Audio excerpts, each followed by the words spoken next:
City news Jharkhand व पाएं झारखंड की तमाम खबरें।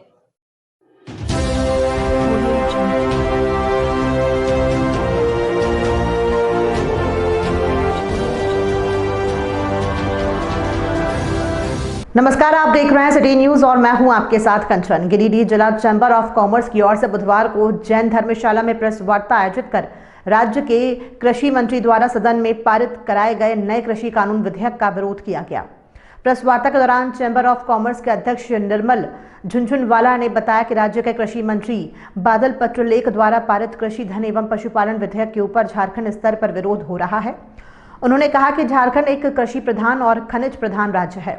कहा कि बिहार, बंगाल, उड़ीसा एवं उत्तर प्रदेश जैसे कृषि प्रधान प्रदेश की राज्य सरकारों ने इसे किसान एवं व्यवसाय विरोधी बताकर भ्रष्टाचार वाला कानून मानते हुए इसे रद्द किया है।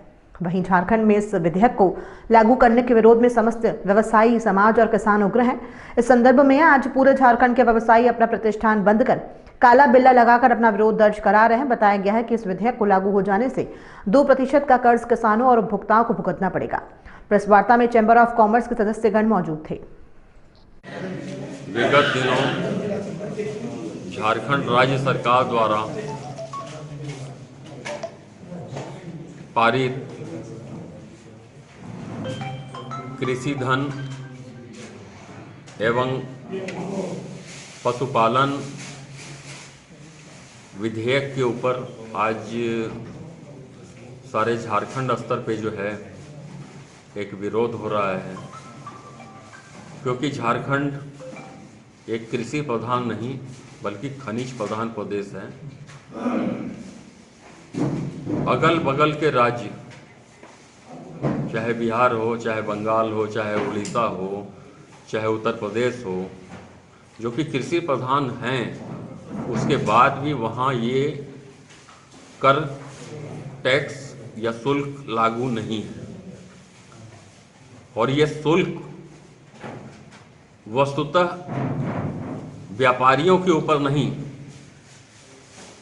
बल्कि किसानों पर और उपभोक्ताओं के लिए है।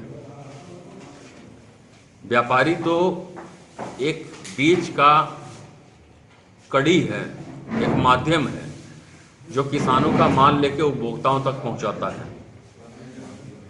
आज ये अगर विधेयक लागू हो जाता है तो 2% का कर या तो किसानों को जो है भुगतना पड़ेगा या उपभोक्ताओं को भुगतना पड़ेगा। और उपभोक्ता में समाज के सभी वर्ग के लोग आते हैं।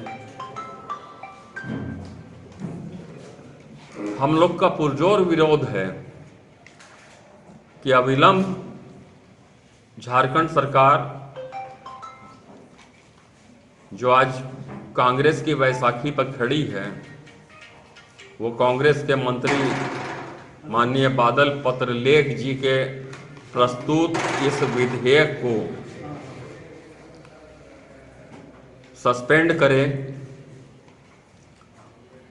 इसे लागू करने से रोकें और झारखंड की जनता का, झारखंड की 3.5 करोड़ जनता का भविष्य को देखें। अगर ये ऐसा नहीं होता है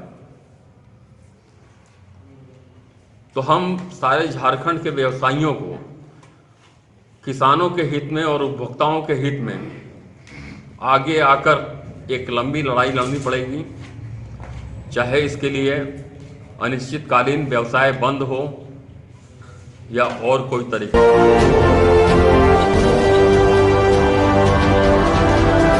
नमस्कार, आप देख रहे हैं सिटी न्यूज और मैं हूं आपके साथ कंचन। झारखंड राज्य के फेयर प्राइस डीलर एसोसिएशन के आह्वान पर अपनी 11 सूची मांगों को लेकर गुरुवार को गिरिडीह जिला इकाई के डीलर एसोसिएशन ने समाहरणालय परिसर के गेट पर धरना प्रदर्शन किया। इस दौरान अपनी मांगों से संबंधित मुख्यमंत्री के नाम एक ज्ञापन जिले के उपायुक्त को सौंपा गया।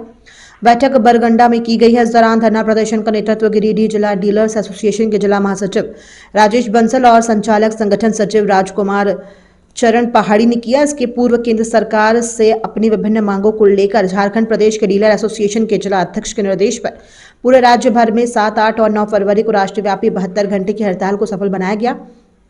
इस दौरान बताया गया कि केंद्र सरकार का एक कल पीडीएस को डीलर को समाप्त कर सहकारिता विरोध कर रही है। अपनी मांगों में डीलर एसोसिएशन ने बताया कि राशन डीलरों की न्यूनतम मासिक आय 50,000 तक सुनिश्चित की जाए। गरीब लाभुकों के हित में एनएफएसए कार्ड धारकों को पीएमजीकेवाई के अतिरिक्त 5 किलो खाद्यान्न की आपूर्ति बहाल की जाए।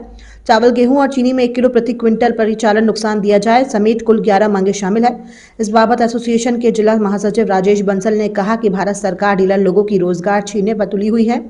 उन्होंने कहा कि नए नए नियम कानून लाकर परेशान किया जा रहा है। कोरोना काल में डीलर दुकानदार अनाज बांटने का काम करते रहे। हम जन वितरण विक्रेताओं के विरुद्ध गलत नीति जो है उसके तहत हमारे राष्ट्रीय नेतृत्व के निर्देशानुसार पूरे राष्ट्र के 5.5 लाख जन वितरण विक्रेता विगत 3 दिनों से हड़ताल पर हैं। इस दरमियान न हमारे किसी विक्रेता ने अनाज का वितरण किया है, न अनाज का उठाव किया है। ये तो अभी झांकी है, पिक्चर पूरी बाकी है। मैं कहना चाहता हूं माननीय प्रधानमंत्री महोदय से, जो पूरे विश्व में सबसे बड़ी योजना भारतीय खाद्य सुरक्षा योजना का डंका पीटते हैं कि हम देश में 81 करोड़ लाभुकों को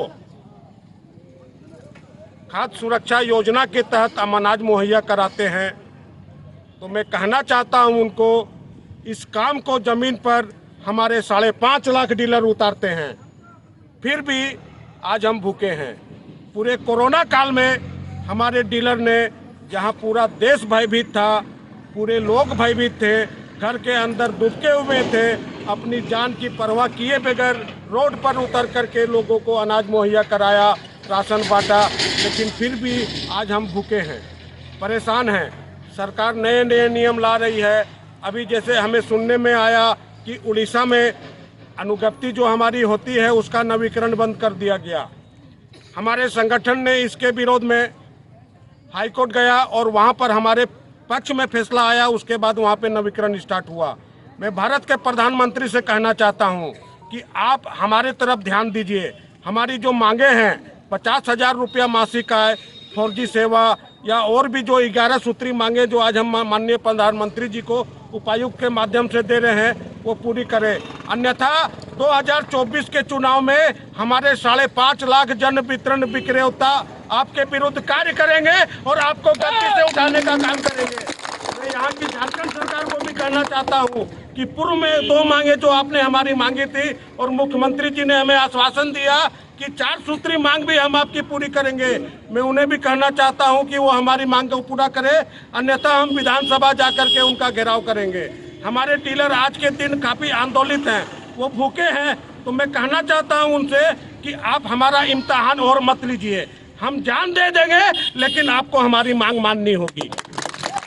इनका बंदी केंद्र सरकार और राज्य सरकार के गलत नीतियों के विरुद्ध फेयर प्राइस डीलर एसोसिएशन के संघ के केंद्रीय कमेटी और राज्य सरकार कमेटी के तत्वावधान में हम लोग बंद किए।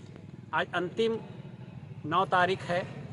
आज हम लोग जिला में धरना प्रदर्शन कर रहे हैं और आप लोगों को जानकारी होगा कि आगे हम लोग भयावह स्थिति जो कोरोना काल हुआ, उस स्थिति में हम लोग जिस समय नेता से लेकर पदाधिकारी तक घर से निकलने का काम नहीं कर रहे थे, उस समय हमारे सभी पीडीएस जन वितरण प्रणाली विक्रेता गरीबों के बीच अनाज बांटने का काम किया था। लेकिन आज से पूर्व भी हम लोग सरकार को 11 सूत्री मांगने के लिए आवेदन दिए, केंद्र सरकार को भी दिए, राज्य सरकार को भी दिए, लेकिन उस पर किसी तरह का विचार नहीं किया गया। लास्ट में हम लोग आंदोलन करने के लिए तैयार हुए और आंदोलन पर हैं। आगे भविष्य में अगर इस मान को हम लोग 11 सूत्री मांगों को नहीं मानते हैं तो हम लोग चाहे तो 2024 का चुनाव हो चाहे 2025 का चुनाव हो, दोनों चुनाव में हमारे सभी डीलर खुलकर उनके विरोध उतरेंगे।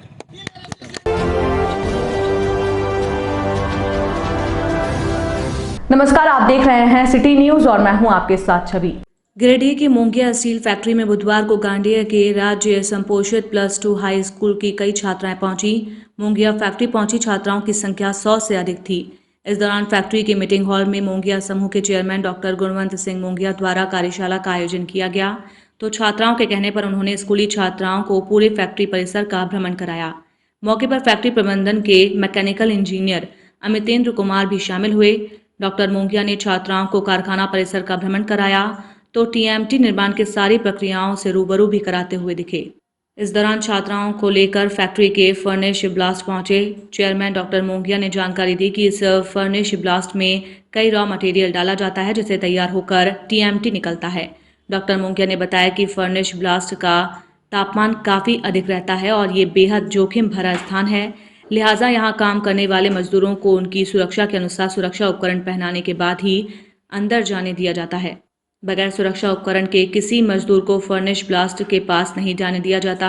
मोंगिया फैक्ट्री के भ्रमण के क्रम में छात्राओं ने चेयरमैन से कई महत्वपूर्ण जानकारी भी ली और पूछा कि कंपनी के प्रोडक्ट की बिक्री कहाँ कहाँ की जाती है, किनके माध्यम से ये ग्राहकों तक उपलब्ध होता है। छात्राओं के इस रुचि भरे सवाल को सुनकर चेयरमैन ने कहा कि देश के कोने कोने में मोंगिया स्टील का उत्पादन अब पहुंच रहा है और कई बड़े मकान के साथ पुल निर्माण समेत कई निर्माण कार्यों में कंपनी का सरिया इस्तेमाल हो रहा है। वर्कशॉप में डॉक्टर मोंगिया ने कहा कि गिरिडीह एक विकासशील जिला बनने की दिशा में तेजी से आगे बढ़ रहा है, क्योंकि इस जिले के आसपास के स्कूलों के छात्रों के लिए ये बेहतर विकल्प है कि स्कूल के छात्रों को सुविधा अनुसार छड़ कारखानों से हर तरफ के प्रशिक्षण उपलब्ध हो जाएंगे।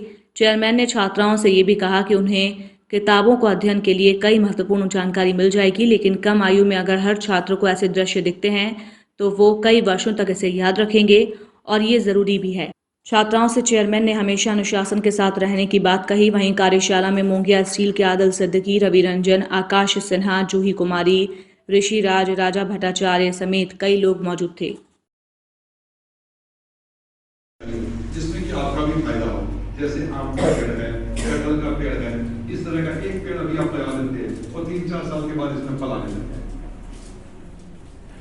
आप लोगों के लिए तो अच्छा है ही, लेकिन ये एक ऐसी चीज है जिससे सभी का फायदा होता है। सबसे पहला जो ऑक्सीजन मिलता है आप लोग तो पढ़ते हैं, आप अच्छी तरह समझते हैं, और इससे वातावरण शुद्ध होता है और लकड़ी मिलती है, फल मिलता है, जो भी मिलता है आम माने जनरल आदमी के काम की चीज होती है। इसलिए पेड़ लगाना एक बहुत अच्छी आदत है कि हम हर वर्ष कम से कम 1-2 पेड़ भी लगाते हैं, तो अपने जीवन काल में कितने पेड़ लगाएंगे।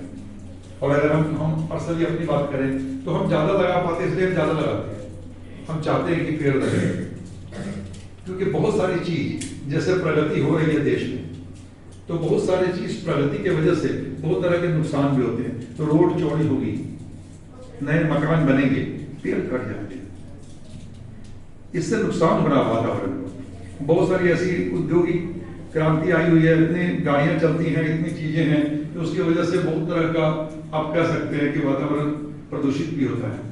तो उससे हमारा कर्तव्य है ये चीजें सुविधा हमें मिल रही है, लेकिन इसकी वजह से जो पर्यावरण का नुकसान हो रहा है, आप लोग आने वाली पीढ़ी इस चीज को महसूस करेंगे। इसकी वजह से जैसे जल स्तर नीचे चला जा रहा है, आप लोग इसकी परेशानी होती है, वातावरण प्रदूषित होता है, इससे आप लोगों को परेशानी होगी। तो इस चीज के लिए अगर अभी से आप सजग है तो निश्चित रूप से आप सभी का भी फायदा होगा, आने वाली सभी पीढ़ियों को फायदा देगा। इसलिए इन चीजों के प्रति हमको अभी से जागरूक होना है कि हम अच्छे काम क्या कर सकते हैं। जिन चीजों का हमें फायदा मिल रहा है, रोड अच्छी बन जाती है, फायदा मिलता है ना उस तरह से, लेकिन उसका जो नुकसान हुआ है तो उसके लिए हम क्या कर रहे हैं। हमें फायदा मिला, लेकिन हम तो कुछ करें उसके लिए, ताकि वो नुकसान जो हो रहा है उसकी भरपाई हमें ही करना है। बहुत अच्छी बात है। तो अनुशासित रह करके जो काम करते हैं, सिस्टम कि आपको सुबह समय पर अगर आप स्कूल आते हैं तो आपकी कोई क्लास नहीं छूटती, अच्छी बात है। अब क्या करना है कि क्लास में मैडम ने कल क्या पढ़ाना है, ये आज पढ़ने के बाद पता लग जाता है कि नेक्स्ट क्या कोर्स है, और नहीं भी है तो आप पूछ कि कल क्लास टीचर कल क्या पढ़ाएंगी या शिक्षक कल क्या पढ़ाएंगे। ये अगर आप जानकारी आपको पहले से रहती है और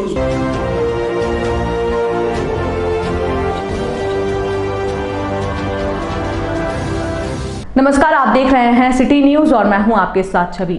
गिरिडीह की मोंगिया स्टील फैक्ट्री में बुधवार को गांडेय के राज्य संपोषित +2 हाई स्कूल की कई छात्राएं पहुंची। मोंगिया फैक्ट्री पहुंची छात्राओं की संख्या 100 से अधिक थी। इस दौरान फैक्ट्री के मीटिंग हॉल में मोंगिया समूह के चेयरमैन डॉक्टर गुणवंत सिंह मोंगिया द्वारा कार्यशाला का आयोजन किया गया, तो छात्राओं के कहने पर उन्होंने स्कूली छात्राओं को पूरे फैक्ट्री परिसर का भ्रमण कराया।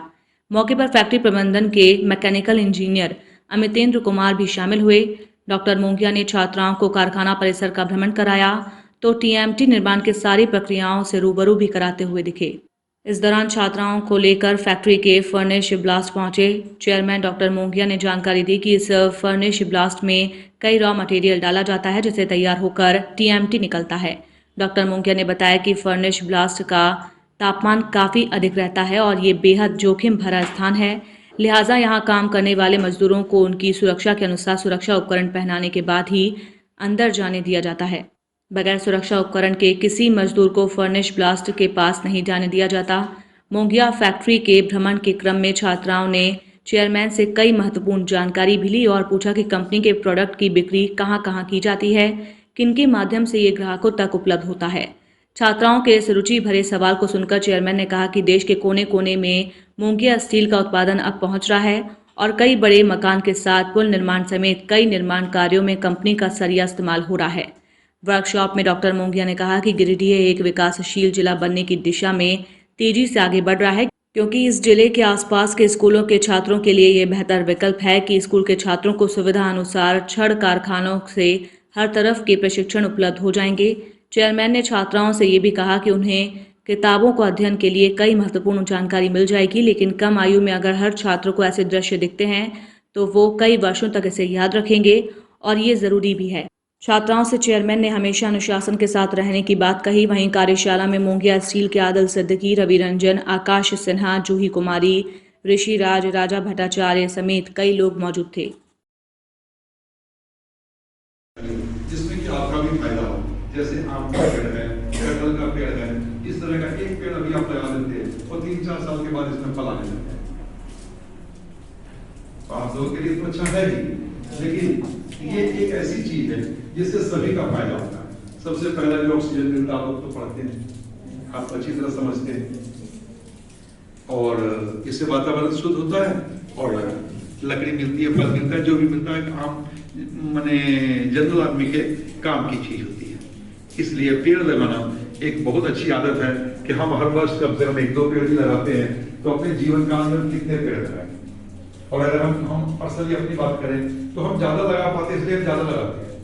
हम चाहते हैं कि पेड़ लगे, क्योंकि बहुत सारी चीज जैसे प्रगति हो रही है देश में, तो बहुत सारी चीज प्रगति के वजह से बहुत तरह के नुकसान भी होते हैं। तो रोड चौड़ी होगी, नए मकान बनेंगे, पेड़ कट जाते हैं, इससे नुकसान हो रहा वातावरण को। बहुत सारी ऐसी औद्योगिक क्रांति आई हुई है, इतनी गाड़ियां चलती हैं, इतनी चीजें हैं, तो उसकी वजह से बहुत तरह का आप कह सकते हैं कि वातावरण प्रदूषित भी होता है। तो उससे हमारा कर्तव्य है ये चीजें सुविधा हमें मिल रही है, लेकिन इसकी वजह से जो पर्यावरण का नुकसान हो रहा है, आप लोग आने वाली पीढ़ी इस चीज को महसूस करेंगे। इसकी वजह से जैसे जल स्तर नीचे चला जा रहा है, आप लोग इसकी परेशानी होती है, वातावरण प्रदूषित होता है, इससे आप लोगों को परेशानी होगी। तो इस चीज के लिए अगर अभी से आप सजग है तो निश्चित रूप से आप सभी का भी फायदा होगा, आने वाली सभी पीढ़ियों को फायदा होगा। इसलिए इन चीजों के प्रति हमको अभी से जागरूक होना है कि हम अच्छे काम क्या कर सकते हैं। जिन चीजों का हमें फायदा मिला है, रोड अच्छी बन जाती, फायदा मिलता है ना उस तरह से, लेकिन उसका जो नुकसान हुआ है तो उसके लिए हम क्या कर रहे हैं, हमें फायदा मिला लेकिन हम तो कुछ करें उसके लिए, ताकि वो नुकसान जो हो रहा है उसकी भरपाई हमें ही करना है। बहुत अच्छी बात है। तो अनुशासित रह करके जो काम करते हैं, सिस्टम कि आपको सुबह समय पर अगर आप स्कूल आते हैं तो आपकी कोई क्लास नहीं छूटती, अच्छी बात है। अब क्या करना है कि क्लास में मैडम ने कल क्या पढ़ाना है, ये आज पढ़ने के बाद पता लग जाता है कि नेक्स्ट क्या कोर्स है, और नहीं भी है तो आप पूछ लीजिए कि कल क्लास टीचर कल क्या पढ़ाएंगी या शिक्षक कल क्या पढ़ाएंगे। ये कल अगर आप जानकारी आपको पहले से रहती है और